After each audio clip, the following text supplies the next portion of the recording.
এই নিয়ে কবিরাজ গোস্বামী পাদ যা বলেছেন আমরা তার শ্রবণ কীর্তন করব। তা মঙ্গলাচরণে তিনি বন্দনাচলে এই শ্রী চৈতন্য মহাপ্রভুর চরণকে স্মরণ করছেন, যিনি প্রিয়তম ভক্তগণ কর্তৃক প্রদত্ত প্রেম ভক্তি শ্রদ্ধা মাখা দ্রব্য গ্রহণ করে ভক্তগণকে কৃতকৃতার্থ করেন। এমন যে ভক্ত বৎসল শ্রীমন মহাপ্রভু, তার চরণ আমি বন্দনা করি। জয় জয় গৌরচন্দ্র, জয় নিত্যানন্দ, জয়াদ্বৈত চন্দ্র, জয় গৌর ভক্ত বৃন্দ। বর্ষান্তরে সব ভক্ত প্রভুরে দেখিতে, পরময় আনন্দ সব নীলাচল যাইতে। শ্রী চৈতন্য মহাপ্রভু ভালোবাসার ধন, কেননা তিনি আত্মার আত্মা, পরমাত্মা। মানব জীবনে পরস্পর পরস্পরের প্রতি যে একটা প্রেম আসক্তি গড়ে ওঠে, এই আসক্তির উদ্দেশ্যই হচ্ছে যে সেই প্রেমাস্পদ পরমাত্মা সর্বজীবের মধ্যে অবস্থান করছে। কাজেই দার্শনিক বিচারে কোন জীব বিশেষ কিন্তু প্রেমের আস্পদ নয়, প্রেমের পাত্র নয়। প্রকৃত প্রেমের পাত্র হচ্ছে সেই জীবের অন্তরালে যে প্রেমাস্পদ শ্রী ভগবান অবস্থান করছেন, তিনি ভালোবাসার। তাই তখন শ্রী চৈতন্য মহাপ্রভু তিনি আত্মার আত্মা, আত্মা পরমাত্মা স্বরূপ এবং নিখিল জীবের একমাত্র প্রেমাস্পদ। সেই মহাপ্রভু যখন শ্রীধাম নবদ্বীপে অবতীর্ণ হলেন, তখন তিনি সমগ্র নবদ্বীপবাসীর প্রাণের প্রাণ, মনের মন, আত্মার আত্মা স্বরূপ হলেন। কিন্তু লীলাময় ভগবান তিনি জড় জগতের মানুষের মতন স্নেহ কাতরতা বশত কোন জায়গায় তো তিনি বদ্ধ থাকবেন না। তাই তিনি যখন সন্ন্যাস গ্রহণ করে শ্রীক্ষেত্রে স্থায়ীভাবে বসবাস শুরু করলেন, তখন যেন নবদ্বীপবাসীর হৃদপিণ্ডটাই হৃদয় থেকে শূন্য হয়ে গেল।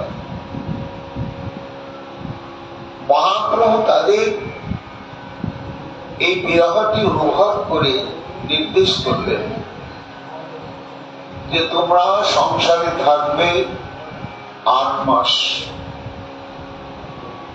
আর 4 মাস তোমরা আমার সঙ্গে শ্রীক্ষেত্রে এসে থাকবে। তার এই রথযাত্রার আগেই সমস্ত নবদ্বীপবাসী, পানিহাটিবাসী, শান্তিপুরবাসী, কালনা নিবাসী, শ্রীখণ্ড নিবাসী, পুলিনগ্রাম নিবাসী, সমগ্র পূর্ববঙ্গ পশ্চিমবঙ্গবাসী যত গৌরগত প্রাণ ভক্ত, তারা অক্ষয় তৃতীয়ার পর থেকেই এই শ্রীক্ষেত্রে আগমন শুরু করতেন, আর উত্থান একাদশী পর্যন্ত এখানে তারা মহাপ্রভুর সঙ্গ করতেন। উত্থান একাদশীর পরে তারা আবার আপন আপন সংসারে চলে যেতেন। এই হচ্ছে চিরন্তন নিয়ম, যতদিন মহাপ্রভু শ্রীক্ষেত্রে প্রকট লীলায় ছিলেন। তাই কবিরাজ গোস্বামী বাদ এখানে একটা বিশেষ লীলা প্রসঙ্গ বর্ণনাঞ্চলে বলছেন। বর্ষান্তরে সমভক্ত প্রভুরে দেখিতে, পরময় আনন্দ সব নীলাচল যাইতে।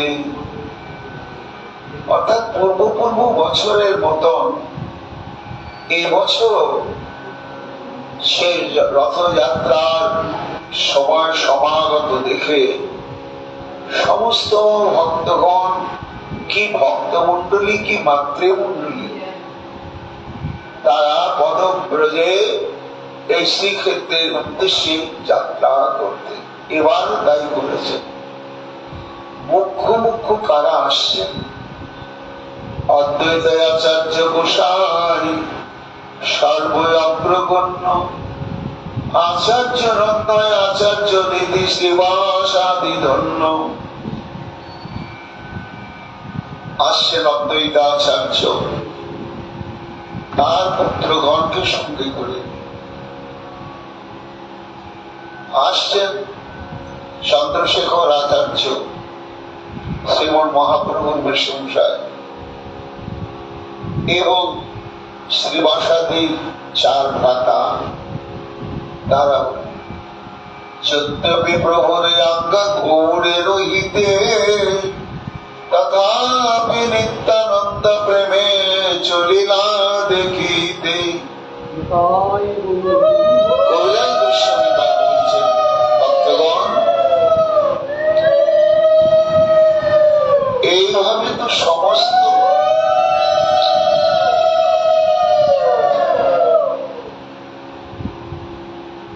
গৌর বঙ্গবাসী ভক্তগণ চললেন। তার সঙ্গে উল্লেখযোগ্য ঘটনা হল শ্রীমন নিত্যানন্দের শ্রীক্ষেত্রে আগমন। কেন না, মহাপ্রভু নিতাইচাঁদকে বারণ করেছে যে তুমি আর শ্রীক্ষেত্রে আসবে না, সংসার ধর্ম অবলম্বন করে যাতে সংসারে জীব আমার ভজন সাধনে অনুপ্রাণিত হয়, তুমি সেই আচরণ করে তুমি সবাইকে উৎসাহিত করবে। আর নিতাইচাঁদ বললেন তাই হবে প্রভু, কিন্তু থাকতে পারলেন না। সেই বছর তিনি মহাপ্রভুর নির্দেশকে লঙ্ঘন করেই তিনি চললেন। যদ্যপি প্রভুর আজ্ঞা গৌরে রহিতে, তথাপি নিত্যানন্দ প্রেমে চলিলা দেখিতে। কবিরাজ গোস্বামী পাদ বলছেন, যদিও মহাপ্রভুর নির্দেশ তুমি আসবে না শ্রীক্ষেত্রে, গৌর মন্ডলী তুমি ভক্তি প্রচার করতে থাকো, কিন্তু নিত্যানন্দ প্রভু মহাপ্রভুর প্রতি যে পূর্বার প্রেম,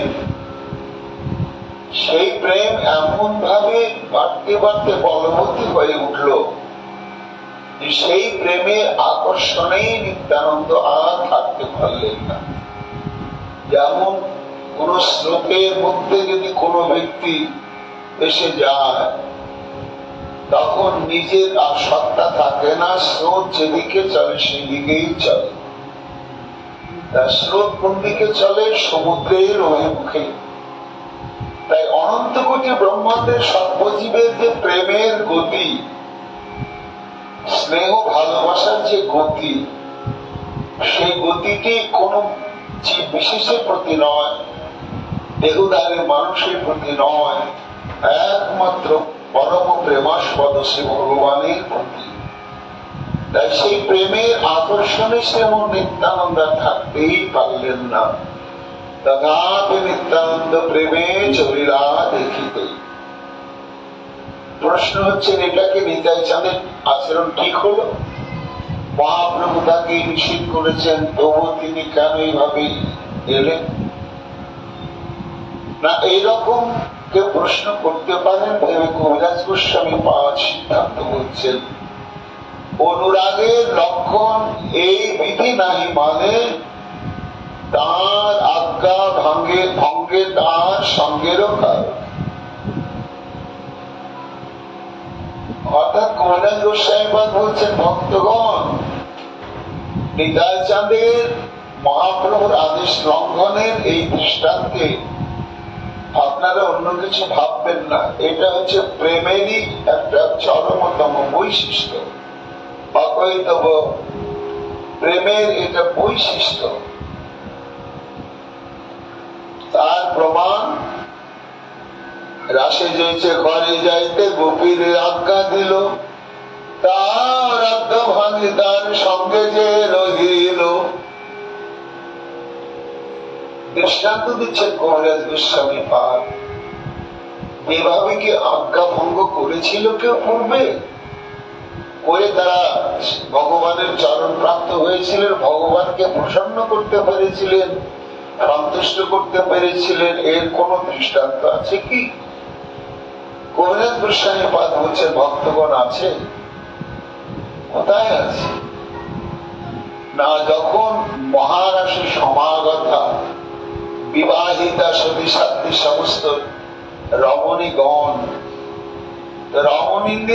রমণীগণের একমাত্র ধর্মই হচ্ছে পতি সেবা, সতীত্ব ধর্মকে সংরক্ষণ করা।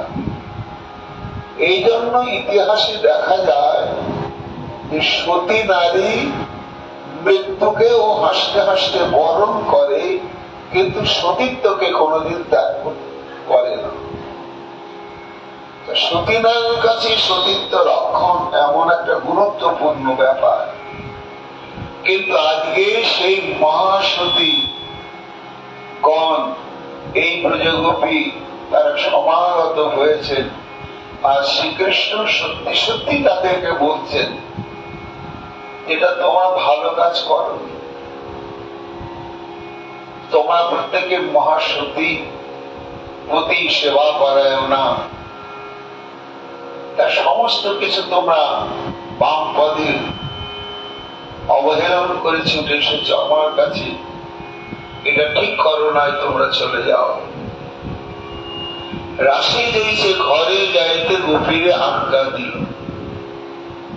শ্রীকৃষ্ণ বললেন, কিন্তু গোপীরা কি গেলেন না। তার আজ্ঞা ভাঙ্গি তার সঙ্গে যে তারা গেলেন না। কেন গেলেন না? না, তারা তত্ত্বের ভূমিতে প্রতিষ্ঠিত হয়েছে।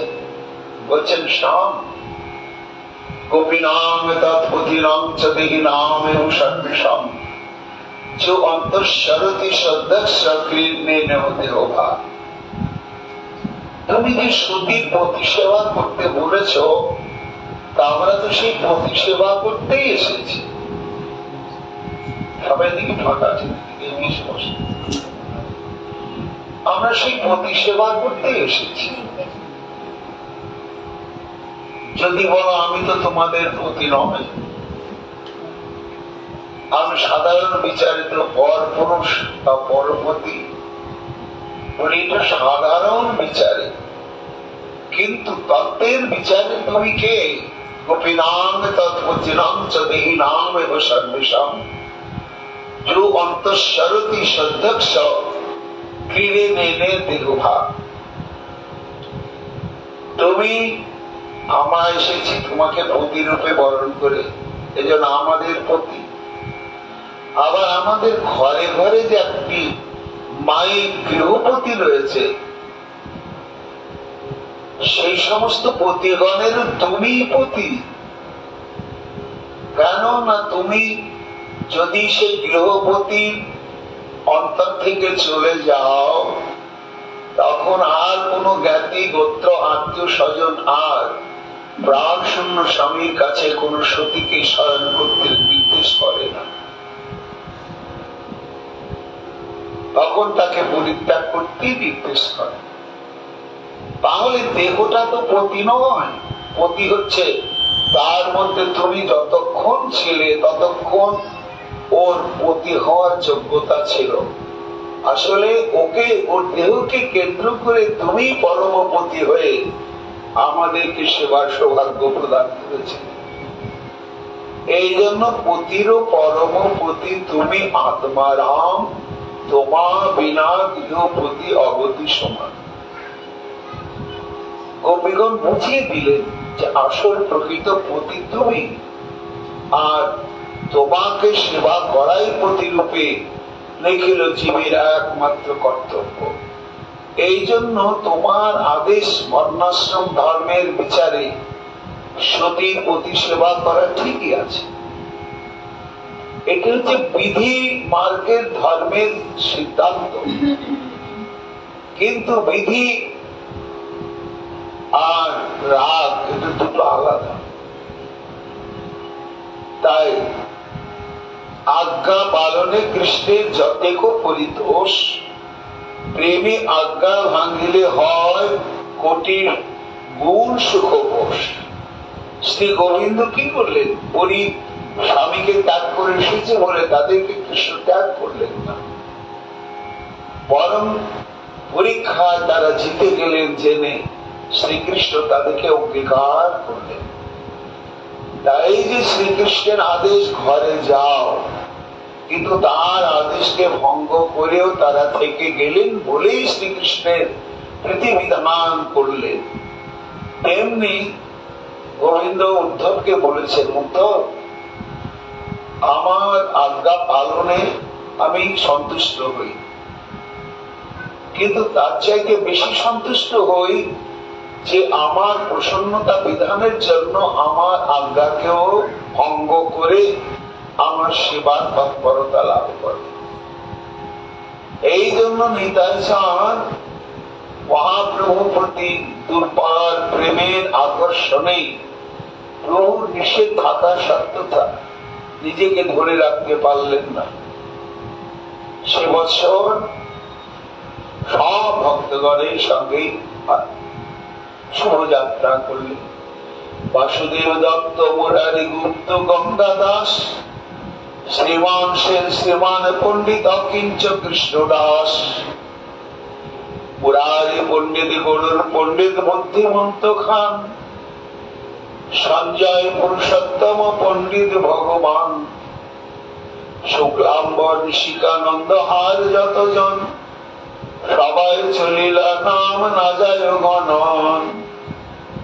কুলীন বাসী খণ্ডবাসী মিলিলা হাসিয়া, শিবানন্দ সেন চলিলা সবারে লইয়া।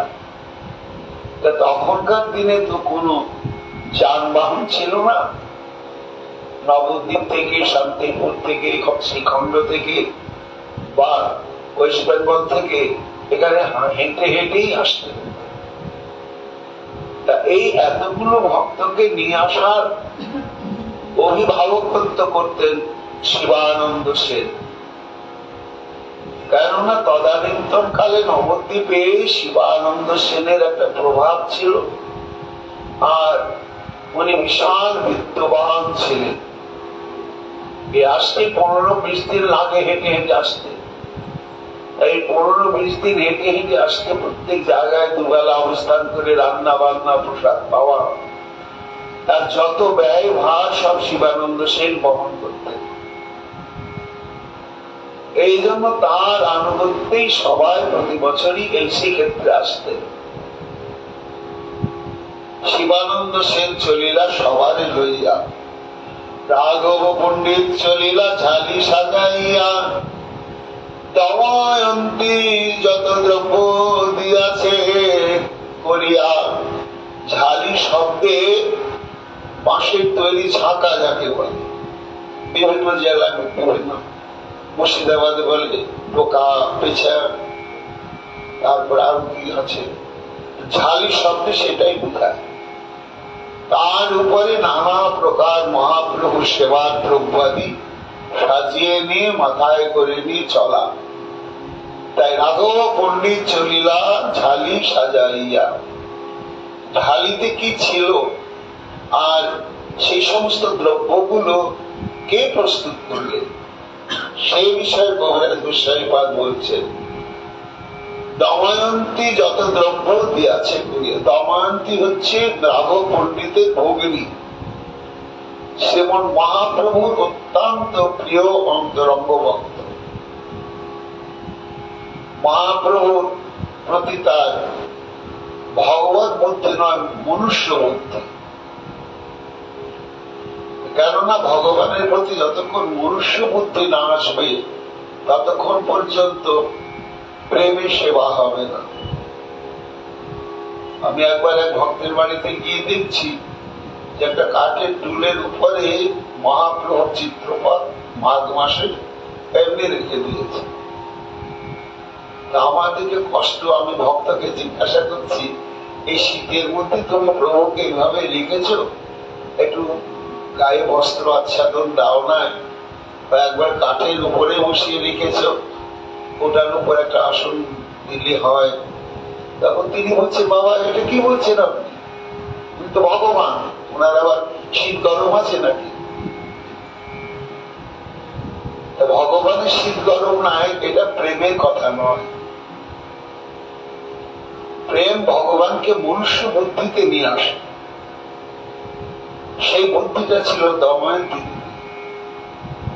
নানা অপূর্ব ভক্ষ দ্রব্য প্রভুর যোগ্য ভোগ, বৎসরেকে প্রভু যাহা করে উপযোগ। এই ঝালিতে কি কি জিনিস থাকতো না, 1 বৎসর ধরে যা মহাপ্রভু ভোজন করতে পারেন এমন এমন জিনিস তৈরি করা হতো যেগুলো নষ্ট হবে না, সারা বছর ধরেই থাকবে। প্রভু প্রত্যেক দিন একটু একটু করে গ্রহণ করবেন, এইভাবে যেন একটা বছর চলে। তাই বৎসরে প্রভু তাহা করে উপযোগ। কবিরাজ গোস্বামীপাদ বলছেন যে দময়ন্তী দেবী যা পাঠাতেন মহাপ্রভু সেটা 1 বছর চলত, আবার পরের বছর নতুন ঝালি আসতো, আবার শুরু হতো। তার মধ্যে কি থাকতো না, আম্র কাসুন্দি, আদা কাসুন্দি, ঝাল কাসুন্দি নাম, এগুলো ঝালিতে সাজিয়ে এই কম্বেরাতে আনা হতো। আম্র কাসুন্দি, আদা কাসুন্দি, ঝাল কাসুন্দি নাম। কাসুন্দি তো তোমরা জানো, সর্ষের গুঁড়ো দিয়ে তৈরি হয় এবং ওটা খুব ছোঁয়াচে জিনিস, খুব পবিত্র ভাবে করতে হয়, না হলে হয় না। এবং জলকে 2-3-4 ঘন্টা ধরে ফোটাতে হয়, তারপরে ঢেকিতে কুটে সেই সর্ষের গুঁড়ো খোসাগুলো ছাড়িয়ে তারপরে তার মধ্যে মিশাতে হয়। এবং এর প্রকার ভেদ আছে। আম্র কাসুন্দি মানে হচ্ছে কাঁচা আম বা আমশি দিয়ে একটা কাসুন্দি তৈরি হয়, আর একটা কাসুন্দি তৈরি হয় আদা দিয়ে, আর একটা কাসুন্দি হয় লঙ্কার গুঁড়ো দিয়ে। 3 প্রকার কাসুন্দি। এগুলো স্থায়ী ভাবে থেকে যায়, মাসের পর মাস নষ্ট হয় না। প্রসাদ পাওয়ার সময় একটু পাতে নিলে মুখে রুচিটা আসে এবং স্বাদও ভালো। তাই আম্র কাসুন্দি, আদা কাসুন্দি, ঝাল কাসুন্দি নাম। নেম্বু আদা আম্রকলি বিবিধ বিধান। নেম্বু আদা, নেম্বু মানে হচ্ছে লেবু। লেবুকে যেমন আস্তে আস্তে লেবুর ওই উপরের সবুজ খোসাটাকে ঘষে ঘষে ছড়িয়ে লবণের মধ্যে রেখে দেওয়া হয়, 15-20 দিন পরে ওটা লবণে লবণে লবণে এমন একটা প্রসেসিং হয়ে যায়, রসগোল্লার মতো হয়ে যায়। তারপর সেটা থেকে লবণে ওটা থেকে তুলে নিয়ে এবার আলাদা ভাবে কাঁচের পাত্রের মধ্যে রেখে দিলে 1 বছর থেকে যায়, এটা নষ্ট হয় না। সেটা হচ্ছে নেম্বু। আবার আদাকেও এমন ভাবে ওই রকম ভাবে প্রস্তুত করা হয়, সেটাও চাটনির মতন, ওটাও সারা বছর থেকে যায়। আম্রকলি বিবিধ বিধান। আম্রকলি মানে হচ্ছে কাঁচা আমের তৈরি খণ্ড বা আচার, এবং কলি মানে কুম। আমসি আম্র খণ্ড তৈলাম্র আমতা। আমসি মানে জানো তোমরা, আমসি মানে আমচুর, আমকে শুকিয়ে যেটা করা হয় আমচুর। আর আম্রখণ্ড, আম্রখণ্ড হচ্ছে আমকে, কাঁচা আমকে আমানি করে লবণ দিয়ে মাখিয়ে রোদে রাখতে হয়, রোদে রোদে রাখতে রাখতে রাখতে 15-20 দিন রোদের তাপে তাপে সিদ্ধ হয়ে যায়। এইবার তার সঙ্গে গুড় মিশিয়ে এক রকমের তৈরি করা হয়, ওটা মিষ্টি আচারের মতোই, ওটা বছরখানেক তাকে নষ্ট হয় না। ওটার নাম হচ্ছে আম্রকলি। তাই নেম্বু আদা আম্রকলি বিবিধ বিধান, আমসি আম্রখণ্ড তৈলাম্র আমতা, যত্ন করি গন্ডি করি পুরানো সুকতা। আমসি আম্রখণ্ড, তৈলাম্র হচ্ছে আচার, আমের আচার, আর আমটা জানো তোমরা। আর যত্ন করি গুন্ডি করি পুরাণ সুকতা, গুন্ডি মানে চূর্ণ করা, পুরাণ সুকতা মানে হচ্ছে পাট পাতা। পাট দু রকমের আছে, একটা তিতা পাট, একটা মিঠা পাট। আগে তিতা পাটের চাষ হতো, এখন প্রায় উঠে গেছে। তিতা পাটের বীজগুলো হয় গোল গোল, আর মিঠা পাটের বীজগুলো হয় লম্বা লম্বা। তো ওই তিতা পাটের যে পাতা, ওটাকে শুকনো বলা হয়। ওটা শুকিয়ে শুকিয়ে আমাদের পূর্বাশ্রমে ছিল, রেখে দেওয়া হতো। ও যখন শুক্তো রান্না হতো, তখন ওই শুকনো তিতা পাটের পাতা তাতে দেওয়া হতো। করলা দেওয়ার দরকার হতো না, পানির পাতা দেওয়ার দরকার হতো না। ওটা দিয়ে শুক্তোতেও খুব মানে আস্বাদ এবং তার মহাগুণ আছে। তাই যত্ন করি গুন্ডি করি, সেই শুকনো তিতা পাটের পাতাকে চূর্ণ করে দময়ন্তী দেবী ডিব্বা ভরে ভরে পাঠাবে। সুকতা বলিয়া অবজ্ঞা না করি হচিতে, সুকতায় যে সুখ প্রভুর নয় পঞ্চামৃতে। ভক্তগণ যেন ভাবছেন, ছি ছি, একটা তিতা পাটের পাতা শুকিয়ে মহাপ্রভুর জন্য পাঠাচ্ছেন তিতা জিনিস, এটা কি মহাপ্রভু প্রিয় হবে? কবিরাজ গোস্বামী বলছেন, না না, এরকম কেউ ভাববেন না। কেন না, এই শুকনো পাটের পাতা চূর্ণ দিয়ে যে শুক্তো রান্না হয়, সেটাতে মহাপ্রভুর যে সুখ, ও পঞ্চামৃতাদিতেও অত সুখ তিনি পান না। তাই সুক্তায় যে সুখ প্রভুর নয় পঞ্চামৃতে। ভাবগ্রাহী মহাপ্রভু স্নেহ মাত্র নয়, শুক্তা পাতা কাসন দিতে মহাসুখ পায়। আর মহাপ্রভুর সুখের আরো একটা নিবিড় কারণ আছে।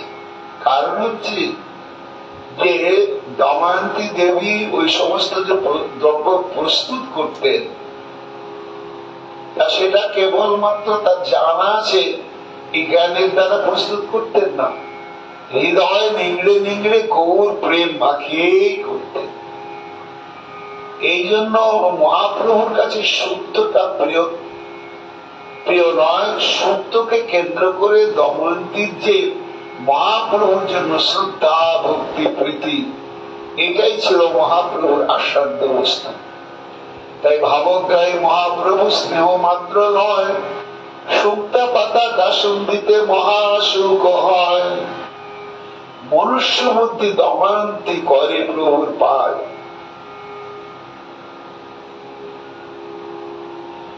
গুরু ভোজনে উদরে বহু আম হইয়া যায়। এবার প্রশ্ন হতে পারে যে মহাপ্রভু তো ভগবান, তার আবার কি ভালো মন্দ বিচার অসুখ বিসুখ আছে?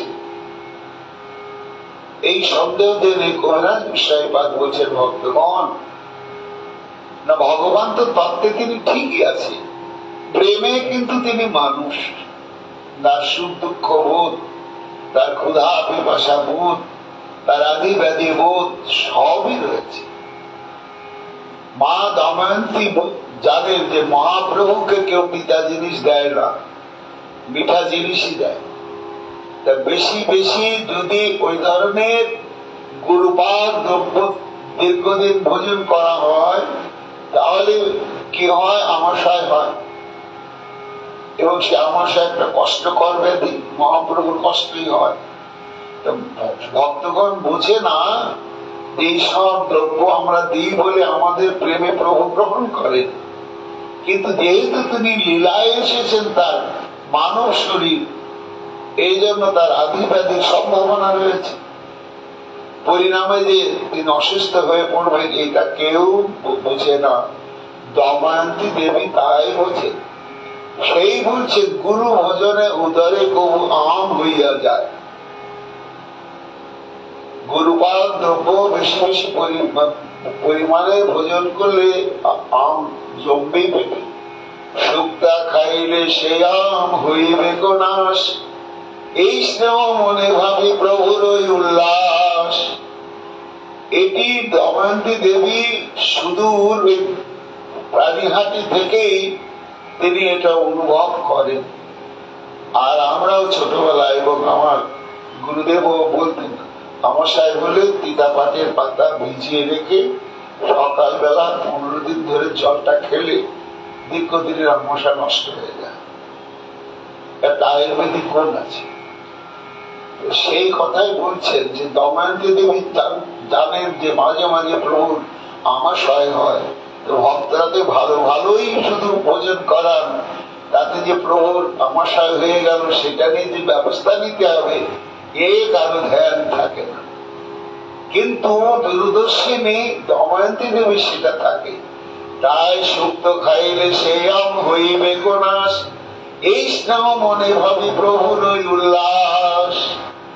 এত অন্তর্দৃষ্টি নিয়ে যে বিচার করে দময়ন্তী দেবী পাঠান, এটা কেউ অনুভব না করলেও যার উদ্দেশ্যে পাঠান সেই মহাপ্রভু সেটা অনুভব করে। এই জন্য দময়ন্তী দেবী পাঠানো দ্রব্যের প্রতি মহাপ্রভুর একটা আলাদা প্রেম রয়েছে। এটা প্রেমের একটা স্বভাব। তার দৃষ্টান্ত দিতে গিয়ে কাব্য থেকে একটি শ্লোক উদ্ধৃত করে দিচ্ছেন কবিরাজ গোস্বামী পাদ। প্রিয়েন সংগ্রত বিভক্ষ সন্নিধাম উপাহিতাং বক্ষসি বিবরস্তানে সৃজন কাচি বিজহো জলাবিরাং বসন্তি হি প্রেমনি গুণানুভুস্তুনি। প্রেমনি গুণানুভুস্তুনি অর্থাৎ দৃষ্টান্ত রয়েছে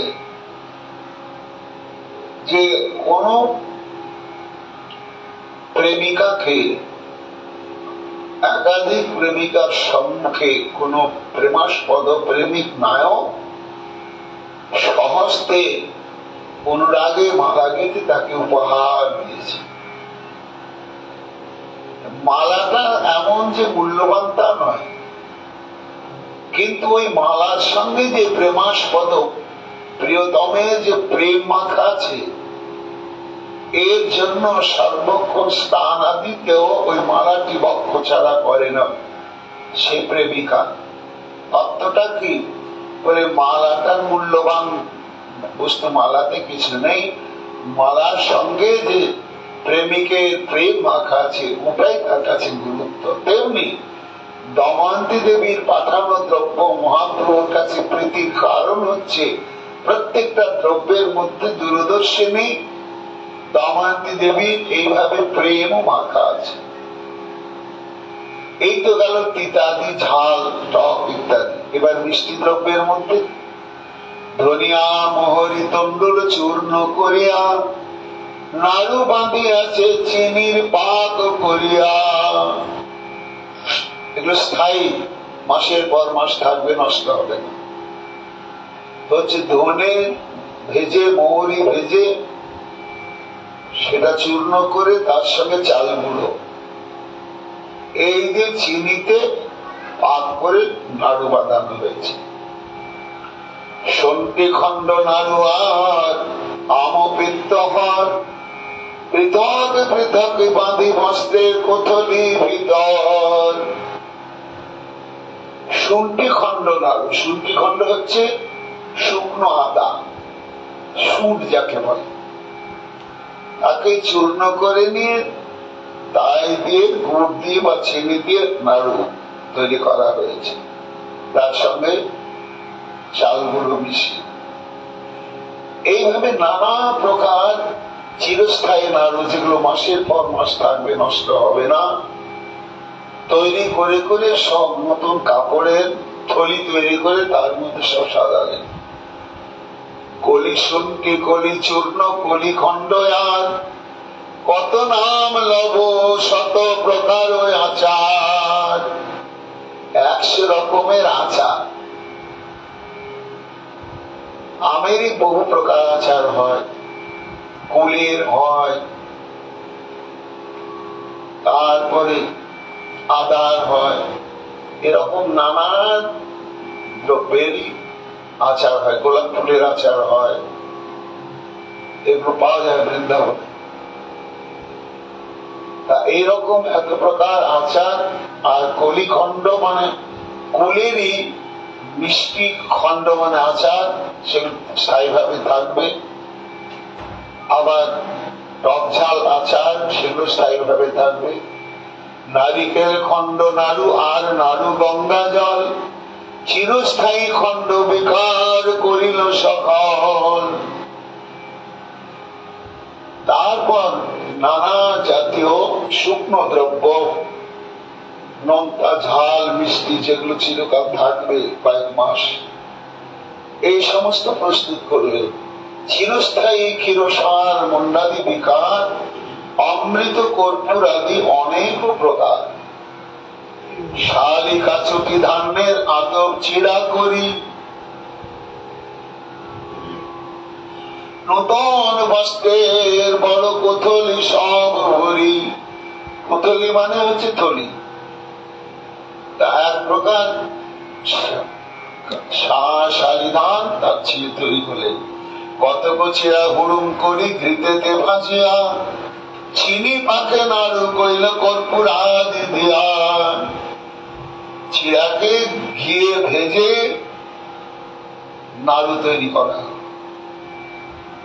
আবার হুড়ো মানে হচ্ছে বালিতে ভেজে সেটা দিয়ে নাড়ু করা হলো।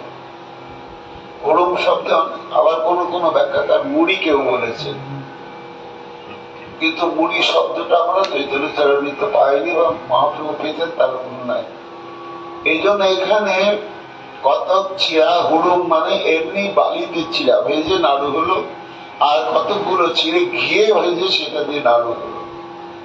শালি দণ্ডন ভাজা চূর্ণ করিয়া, ঘৃতসিক্ত চূর্ণ কইল চিনি পাক দিয়া, কর্পূর মরিচ এলাচ লবঙ্গ রসবাস, চূর্ণ দিয়া নাড়ু কইল পরম সুবাস। শালি ধানের খই পুণ্য ঘৃতেতে ভাজিয়া, চিনি পাকে উখড়া কইল কর্পূর আদি দিয়া।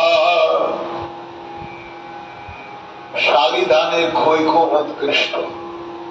যেমন মালদা জেলাতে একটা ধান চাষ হতো, এখন উঠে গেছে, তার নাম বিন্নি ধান।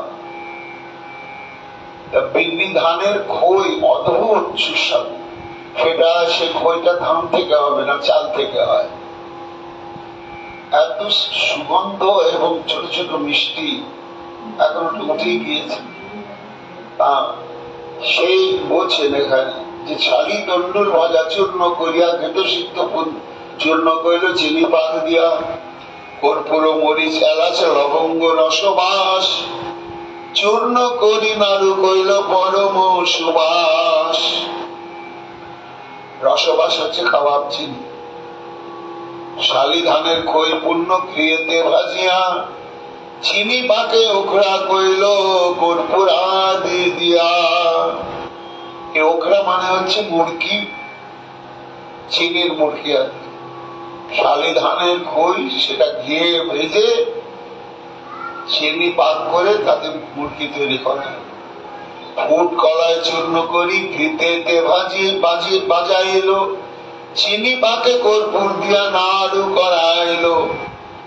ফুট কলায় মানে হচ্ছে ভাজা মটর বা ছোলা, সেই ভাজা ছোলা তো চূর্ণ করে নি, তাই দিয়ে নাড়ু।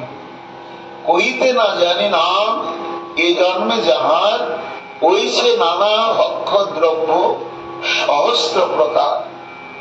রাঘবের আজ্ঞায়ার করে দময়ন্তী, দোহার প্রভুতে স্নেহ পরম সকতি। বলে দময়ন্তী তুমি কি নিজের বুদ্ধিতে করছেন? বলে না, ভাই বোন এক প্রাণ। এবার মাঝে মাঝে দময়ন্তী যারা তৈরি করছেন, কেউ বলে বোন কি কি করলে, এটা ছাড়া পড়লো, এটা করতে হবে, এটা ছাড়া পড়লো, এটা করতে হবে, এটা ছাড়া পড়লো, এটা করতে হবে। হ্যাঁ দাদা, আমি তো বলে গিয়েছিলাম, তুমি মনে করলে ভালোই হলো। তার নিজের বুদ্ধিতে যতটা করেন। আবার রাঘব পণ্ডিত তাকে স্মরণ করিয়ে নানা দ্রব্যের ভোজন ব্যবস্থা করে। রাঘবের আজ্ঞা আর করে দময়ন্তী তোমার প্রভুতে শ্রেয় পরম সকতি। গঙ্গা মৃত্তিকায় আনি বস্ত্রেতে ছানিয়া পাপড়ি করিয়া লইল গন্ধ দ্রব্য দিয়া। এই গঙ্গা মৃত্তিকা আনি বস্ত্রেতে ছানিয়া পাপড়ি করিয়া লইল গন্ধ দ্রব্য দিয়া। পাতল মৃদ পাত্রে সন্ধান আদি নীল হরি আর সব বস্তু করে ভরে বস্ত্রের কোঠরি। তা এই গঙ্গা মৃত্তিকা কোন কাজে লাগবে না?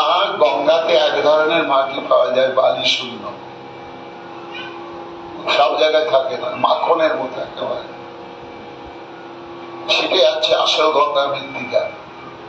সেই মাটিকে সংগ্রহ করে শুকিয়ে চূর্ণ করে তার সঙ্গে গন্ধ দ্রব্যাদি মিশিয়ে সেটা ডিব্বা ভরে ভরে পাঠাতেন মহাপ্রভু দাঁত মাজার জন্য, দন্তমঞ্জন। তাই গঙ্গা মৃত্তিকাদি বস্ত্রেতে ছানিয়া পাপড়ি করিয়া রইল গন্ধ দ্রব্য দিয়া। পাতল মৃৎ পাত্রে সন্ধান আদি নীল ভরি আর সব বস্ত্র ভরে বস্ত্রের কোতলি। সামান্য ঝালি হইতে দ্বিগুণ ঝালি করাইল, পরিপাটি করি সব ঝালি ভরাইল। এই বছরে রাঘব পণ্ডিত অন্যান্য বছরের চাইতে আরো দ্বিগুণ বেশি করে ঝালি সাজালে। ঝালি বাঁধি মোহন দিল আগ্রহ করিয়া, 3 বছরে ঝালি বহে ক্রমশ করিয়া। এই সমস্ত ঝালি মানে ঝাঁটা গুলোকে আবার কাপড় বেঁধে দিয়ে তার উপরে মোহর করে দিলে, মানে যেখানে গিটতে আছে তার উপরে গালা ঢেলে দিয়ে তার উপরে ছাপ দিয়ে দিলে, যাতে কেউ খুললেই ধরা পড়ে যাবে, খুলতে না পারে। এত সাবধানতা অবলম্বন করলে। আর বলবান 3 জন বাহক যারা বোঝাটা বয়ে নিয়ে যাবে সে সুদূর পানিহাটি থেকে এই শ্রীক্ষেত্রে, 3 জন ভার বাহক তাদের বোঝা করে এবার তাদেরকে দেওয়া হলো। ঝালি বাঁধি মোহর দিল আগ্রহ করিয়া, 3 বছরে ঝালি বহে ক্রমশ করিয়া। সংক্ষেপে কহিল এই ঝালির বিচার, রাঘবের ঝালি বলি বিখ্যাতি জাহাজ। ঝালির উপরে মৌসির মকর ধ্বজ কর, প্রাণ রূপে ঝালি রাখে হইয়া তৎপর। এখন ঝালিটা যে পাঠানো হচ্ছে তা যারা বোঝা বয়ে নিয়ে যাচ্ছে তাদের পেছনে পেছনে ধ্যান দিয়ে যেতে হবে তো, লক্ষ্য রাখতে হবে তো। তাই লক্ষ্য রাখার জন্য এক ভক্তের উপরে দায়িত্ব পড়লো, তার নাম হচ্ছে মকরধ্বজ কর। প্রাণ রূপে ঝালি রাখে হইয়া তৎপর। এই মধ্যে বৈষ্ণব সব লীলা চলে আইলা, দৈবে জগন্নাথের সেই দিন চল লীলা। এই যে ঢালি সমর্পণ লীলা আজকে হচ্ছে, এই প্রসঙ্গের উপরেই বাবাজি মহারাজ কীর্তন করেন। এইবার দৈব ক্রমে সেদিন জগন্নাথের জলবিহার লীলা। এটা আমার মনে হয় যে অক্ষয় তৃতীয়াতেই হবে, কেন অক্ষয় তৃতীয়া উপলক্ষেই জগন্নাথ দেব নরেন্দ্র সরোবরে গিয়ে জলবিহার করেন 21 দিন ধরে। ওই দিনে আরম্ভ হবে আর 21 দিন ধরে জলবিহার হয়। সেটি খুব দর্শনীয় এবং আস্বাদনের বিষয়। সারাদিন ওইখানে থাকবেন, আবার মন্দিরে চলে আসেন। সম্ভবত সে অক্ষয় তৃতীয়া উপলক্ষেই নরেন্দ্র সরোবরেতে জলবিহার লীলাতে জগন্নাথ দেবকে নিয়ে যাওয়া হয়েছে। দৈবক্রমে সেই তিথিটাও সমাগত হয়েছে। আর বঙ্গদেশী সমস্ত গৌর ভক্তগণ তারা সব হরিনাম সংকীর্তন করতে করতে গম্ভীর আসার পথেই পড়ে নরেন্দ্র সরোবর। এইবার নরেন্দ্র সরোবরে এসে উপস্থিত হয়ে দেখছি উৎসব চলছে। নরেন্দ্রের জলে গোবিন্দ নৌকাতে চড়িয়া জল ক্রীড়া করে সব ভক্ত বৃত্ত লইয়া। সেই কালে মহাপ্রভু ভক্তগণ সঙ্গে নরেন্দ্রে আইলা দেখিতে জলকে লিরঙ্গে। ওদিকে গৌড়বাসী ভক্তগণ ঝালি নিয়ে তারাও নরেন্দ্র সরোবরের তীরে উপস্থিত হয়েছেন। আর জগন্নাথের নৌকা বিহার এই মহোৎসব উপলক্ষে গম্ভীরা থেকে ভক্তগণকে নিয়ে মহাপ্রভু নরেন্দ্র সরোবরে উপস্থিত হয়েছে। এবার ভক্তগণ তো জানেন না, হঠাৎ দেখছেন অপ্রত্যাশিত ভাবে মহাপ্রভু এইখানে। সেই কালে আইল সব গৌড়ের ভক্তগণ নরেন্দ্রেতে প্রভুর সঙ্গে হইল মিলন। নিতাই গৌর ভক্তগণ পরে সবে প্রভুর চরণে উঠাইয়া প্রভু সবারে কইল আলিঙ্গনে। গৌড়িয়া সম্প্রদায় সব করেন কীর্তন, প্রভুর মিলনে উঠে প্রেমের ক্রন্দন। জল ক্রীড়া জলবাদ্য গীত নর্তন কীর্তন, মহাকোলাহল তীরে শরীরে খেলন।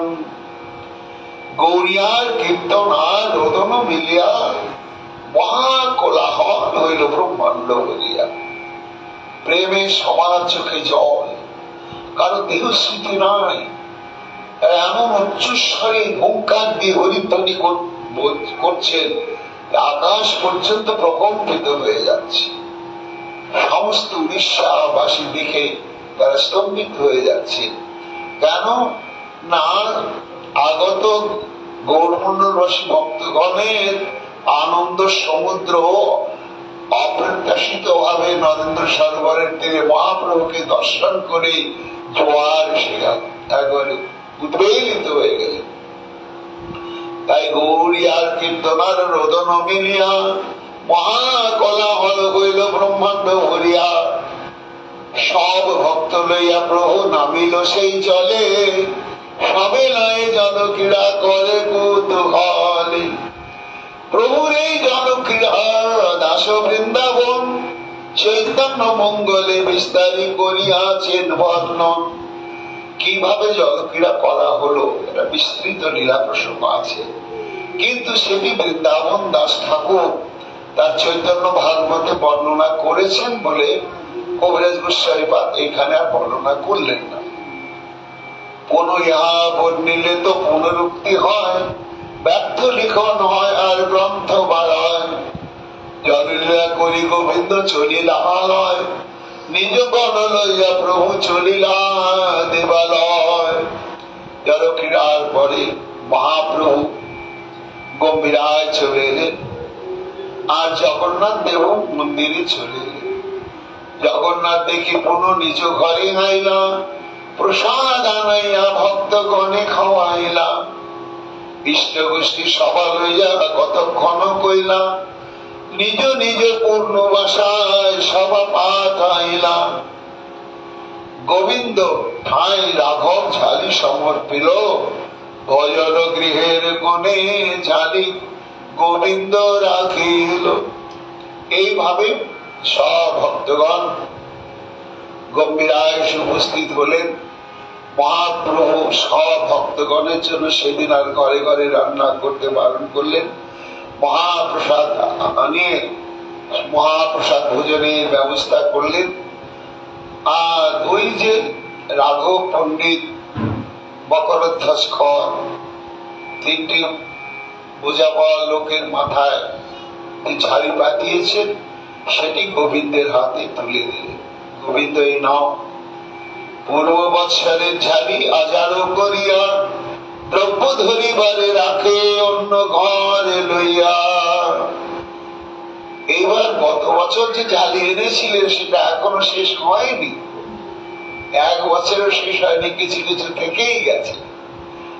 এই জন্য কবিরাজ গোস্বামী পান বলছেন যে যতক্ষণ সেই পূর্ব বৎসরে সংরক্ষিত ঝালিটা স্থানান্তরে না নিয়ে যাওয়া হচ্ছে, পরিষ্কার পরিচ্ছন্ন করে আবার এই বছরের নতুন ঝালি সাজাতে হবে, তার জন্য আলাদা জায়গায় ধরে রাখলেন।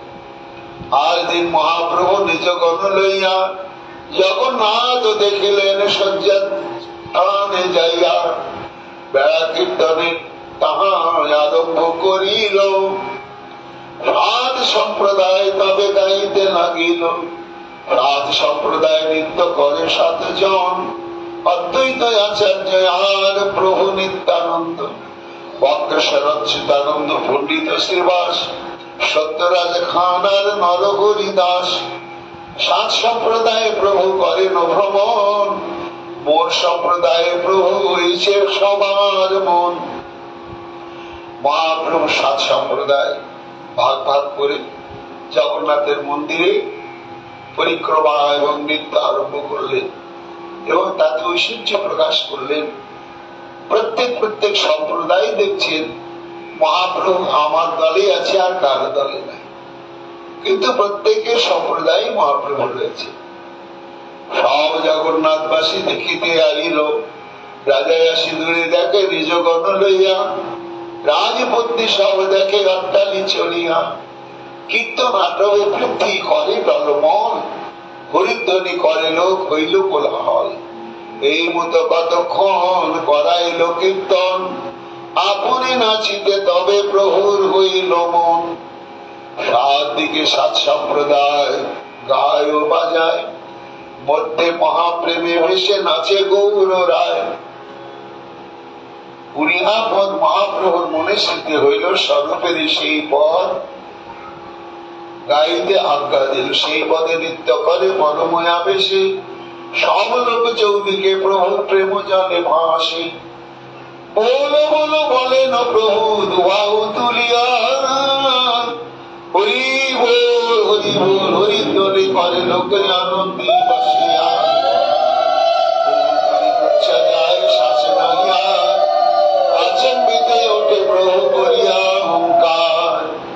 সঘনে পুলক যেন শিমুলের তরু, কবু প্রফুল্লিত অঙ্গ কবু হয় সরু।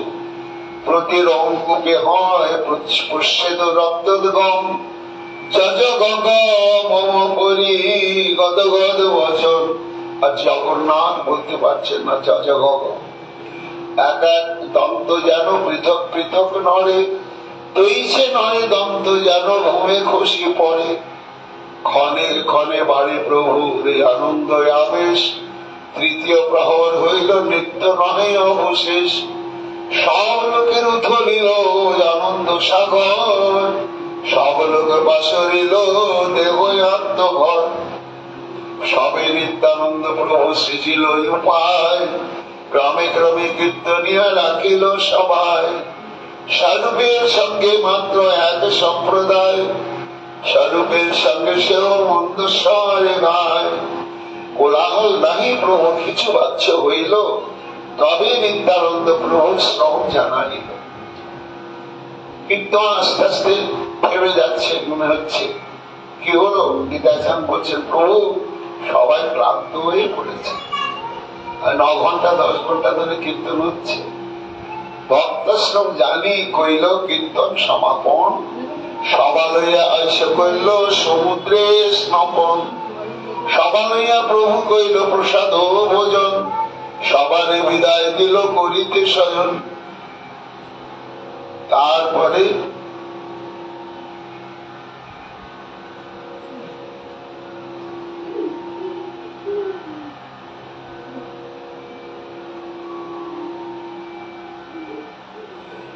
পূর্বে যদি গৌর হইতে ভক্তগণ আইলা, প্রভুরে কিছু খাওয়াইতে সবার ইচ্ছা হইলা।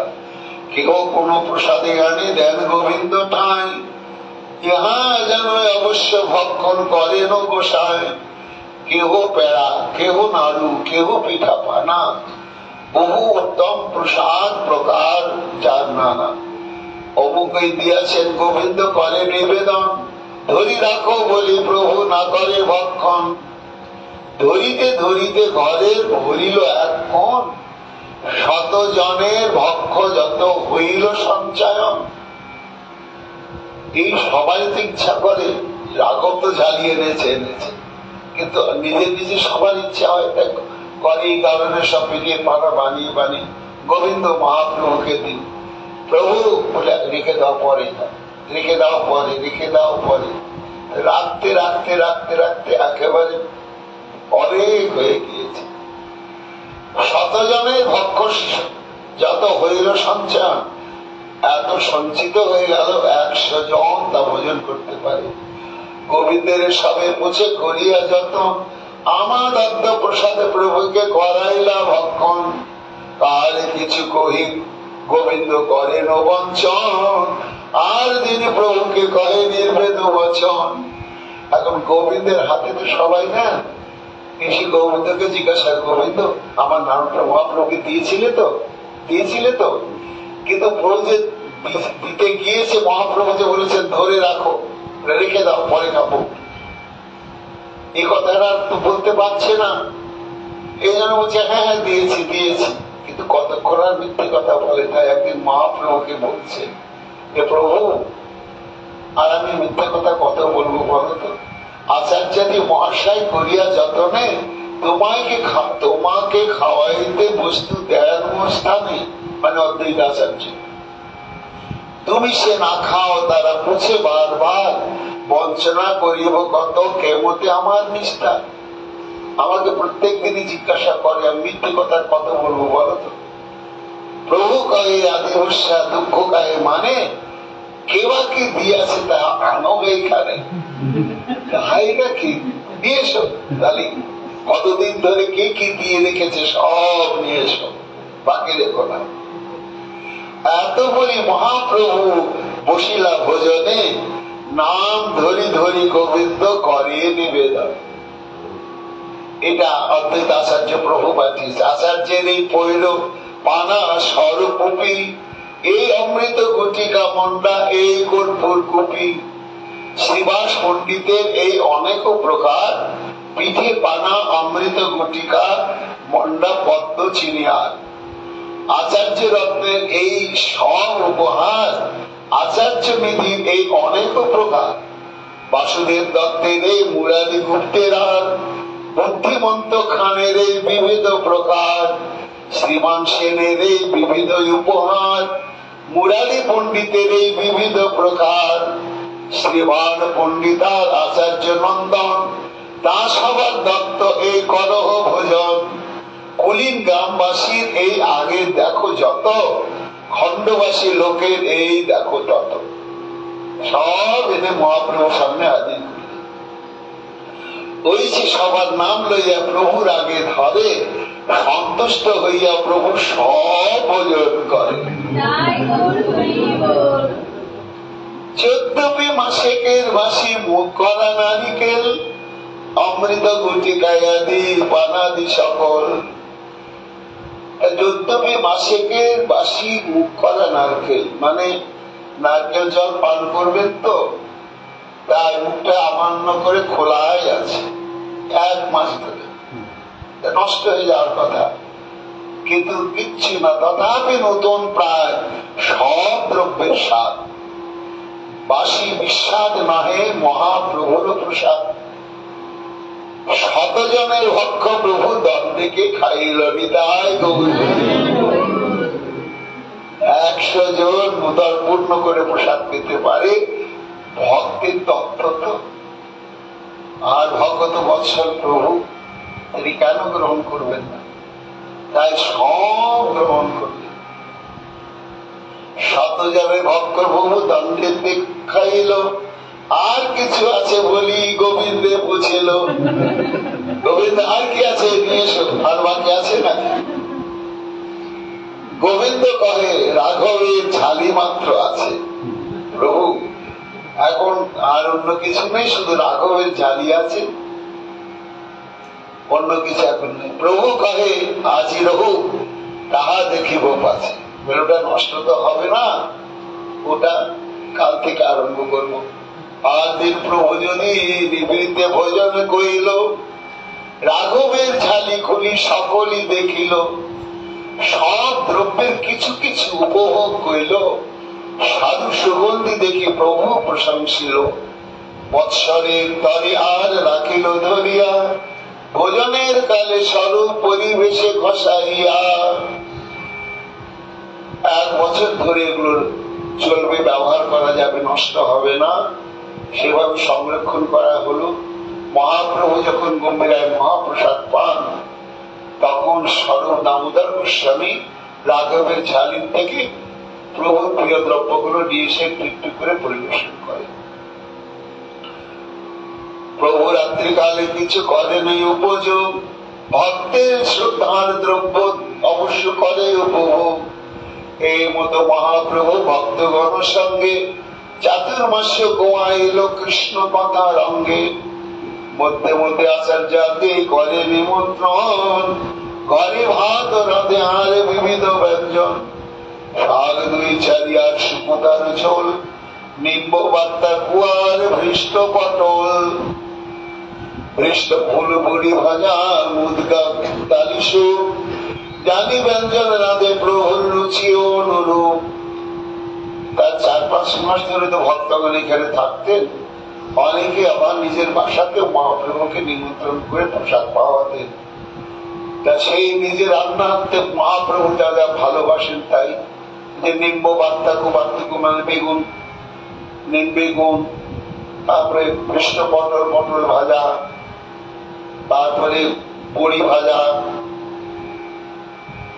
তারপরে ভাজা মুগ ডালের ডাল, এই সমস্ত মরিচের ঝাল। আমরা জগন্নাথের প্রসাদে আনে করিতে মিশ্রিত, কাহা একা জান কাহা গণের সহিত। আচার্য রত্ন আচার্য কৃতি নন্দন রাঘব, শ্রীনিবাসাদি যত ভক্ত বিপ্র সব। এই মতো নিমন্ত্রণ করে যত্ন করি, বাসুদেব গদাধর দাস গুপ্ত মুরারি। কুলীন গ্রামীণ খণ্ডবাসী আর যতগণ, জগন্নাথের প্রসাদে আনে করে নিমন্ত্রণ। শিবানন্দ সেনের শরণ নিমন্ত্রণ আখ্যান, শিবানন্দের বড় পুত্র চৈতন্য দাস নাম। প্রভুকে বিলাইতে তার সঙ্গে আনিলা, বিলাইলে প্রভু তার নাম পুছিলা। চৈতন্য দাস নাম শুনে কয়ে গৌর রায়, কিবা নাম ধরিয়াছ ভোজনে না যায়। সেন কয়ে যে জানিল সেই তো ধরিল, এত বলি মহাপ্রভুকে নিমন্ত্রণ কইল। জগন্নাথের প্রসাদ বহু মূল্য আনাইলা, ভক্তগণ লইয়া প্রভু ভোজনে বসিলা। শিবানন্দের গৌরবে প্রভু করিল ভোজন, অতি গুরু ভোজনে প্রভুর প্রসন্ন নয় মন। আর দিন চৈতন্য দাস কইল নিমন্ত্রণ, প্রভুর অভিষ্ট ভোজি আনিল ব্যঞ্জন। দুধি নেম্বু আদা আর করবি আলোন, সামগ্রী দেখিয়া প্রভুর প্রসন্ন হইল মন। প্রভু কয় এই বালক আমার মতো জানে, সন্তুষ্ট হইলাম আমি ইহার নিমন্ত্রণে। এত বলি দুধি ভাত করিল ভোজন, চৈতন্য দাসের উদিলয় উচ্ছিষ্ট ভাজন। 4 মাস এই মতো নিমন্ত্রণে যায়, কোন কোন বৈষ্ণব দিবসে নাহি পায়। গদাধর পণ্ডিত ভট্টাচার্য সার্বভৌম, ইহা সবার আছে ভিক্ষা দিবস নিয়ম। গোপীনাথ আচার্য জগদানন্দ কাশীশ্বর ভগবান, রামভদ্রাচার্য শঙ্কর মহেশ্বর। 4 মাস তোকে গৌড়ের ভক্তে বিদায় দিলাম, নীলাচলের সঙ্গে ভক্ত সঙ্গে রহিলা। এই তো কহিল প্রভুর ভিক্ষা নিমন্ত্রণ, ভক্ত দত্ত বস্তু জৈসে করে আস্বাদন। তারই মধ্যে রাঘবের ঝালি বিবরণ, তারই মধ্যে পরিমুন্ডা নৃত্যেরও কথন। শ্রদ্ধা করে শোনে যে এই চৈতন্যেরও কথা, চৈতন্য চরণে প্রেমে পাইবে সর্বদা। শুনিতে অমৃত সম জুড়ায় কর্ণমন, সেই ভাগ্যবান যে করে আস্বাদন। শ্রীরূপ রঘুনাথ পদে যারে আস, চৈতন্য চরিতামৃত কয়ে কৃষ্ণ দাস। ইতি চৈতন্য চরিতামৃতে অন্তখণ্ডে ভক্ত দত্তা সাধারণ নাম দশম পরিচ্ছেদ। নিতাই গৌর হরি বল হরি বল। এই হচ্ছে ঝালি সমর্পণের লীলা প্রসঙ্গ। সেদিন রামদাস বাবাজি মহারাজ এই চরিতামৃতের পয়ারগুলি আখন দিয়ে কীর্তন করে তিনি আস্বাদন করতে, ভগবানকে আস্বাদন, ভক্তগণকে আস্বাদন করেন। জয় জয় রাধে।